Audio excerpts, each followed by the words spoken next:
પછી મારા બાપુજીને એ બધા ભેગા થઈને પૂછ્યું, બાપુ તમને શું થાય? કે મને તમે રહેવા દો મહેરબાની કરી, મને તમે પરાણે લાવ્યા છો, તું બેસ જા ને ભાઈ ઘડીક વાર, બેસ જા ને બાપુ.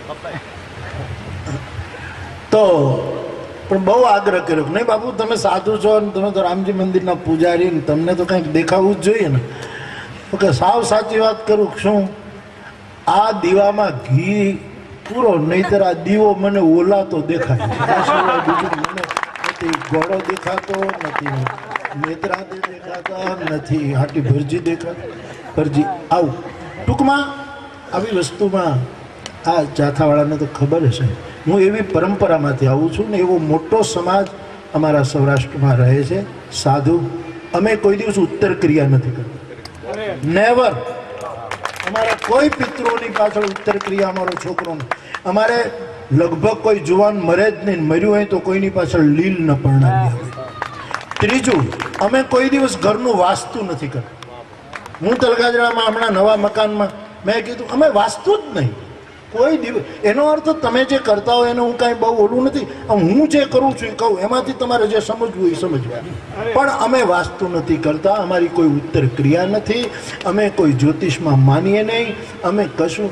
અને સુખી છીએ.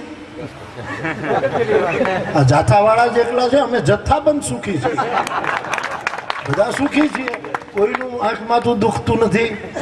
ટૂંકમાં અમારા રામાયણનો નિયમ છે સાહેબ. રામાયણના રામ એવું બોલ્યા છે કે જ્ઞાની તે મોહી પ્રિય વિજ્ઞાની. જ્ઞાની કરતા મને વિજ્ઞાની વાલો છે એવું રામચરિતમાનસમાં લખ્યું. અને એ સૂત્રનો અનાદર કરીને કોઈ સાધુ બ્રાહ્મણ જો અંધશ્રદ્ધા ફેલાવે તો પહેલો શ્રાપ તો એને રામાયણ આપે, એને ક્યાંય શાંતિ ન લે. વિજ્ઞાની અને રામાયણમાં બે મોટા વિજ્ઞાની, આમ તો ઘણા વિજ્ઞાની છે રામાયણ.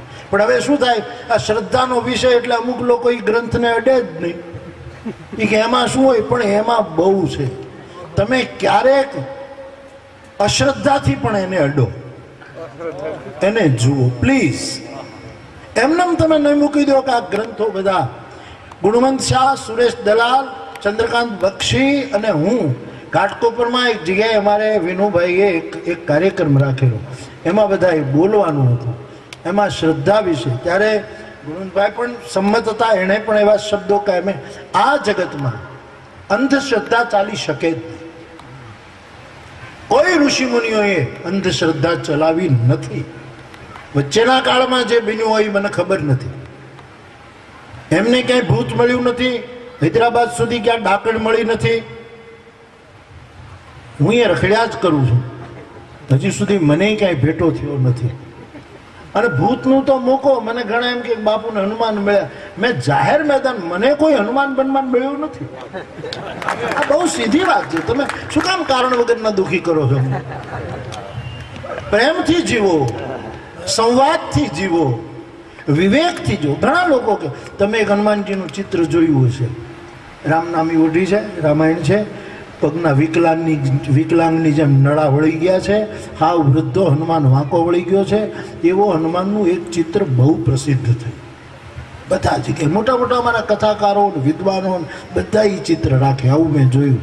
હવે એની પાછળ વાત એવી ઉડાડી કે મોરારી બાપુ માનસરોવરની કથા કરવા ગયા, પછી હિમાલયની કૈલાસની પરિક્રમા કરતા હતા. એમાં એક ગુફામાં બાપુને હનુમાનજીના દર્શન થયા અને એણે પોતાનો ફોટો બાપુને આપ્યો, હનુમાને એનો ફોટો મને આપ્યો. એ ફોટો આ પ્રસિદ્ધ. મેં કીધું હું માનસરોવર ગયો, મેં કૈલાસની પરિક્રમા કરી નથી, આ બધા મારી સાથે હતા, મેં નથી કરી. હું 15 દિવસ માનસરોવર રોકાયો, કથા પરિક્રમા નથી કરી, મેં કોઈ ગુફા જોઈ નથી, મને કોઈ હનુમાન મળ્યો નથી. આજે ઉનાળાનો ગરમ પવન કે શિયાળાનો ઠંડો પવન આપણને અડી, એનાથી મોટો હનુમાન કોઈ નથી. આ મંગલ મૂર્તિ મારતુ નંદન, એ પવનનો દીકરો એટલે સાક્ષાત પ્રાણવાયુ એ જ હનુમાન છે. જેનામાં પ્રાણબળ હોય એ જીવન જીવી શકે. એ મને અને હનુમાન કોઈ દિવસ આવો હોય વાંકો વળી ગયેલો, વિકલાંગ, એના નળા તો તમે જોજો, અડવાની ઈચ્છા ન થાય. હું વિનંતી કરું, એ ફોટો તમે જોજો. અને હાવ ગોટો વળી ગયો છે હનુમાન, જાણે 6 વર્ષનો ટીબી થયો હોય અને આને કોઈ હનુમાનને જીથરીમાં દાખલ ન કર્યો હોય એવો આ હનુમાન. આવો હનુમાન હોય યાર, જેને જાનકીજી અમારા રામાયણમાં કહે અજર અમર ગુણ નિધિ સુતો. આ પવન છે એ અજર છે, વાયુ કોઈ દિવસ ઘરડો ન થાય, ધીમો પડે. પ્રકૃતિ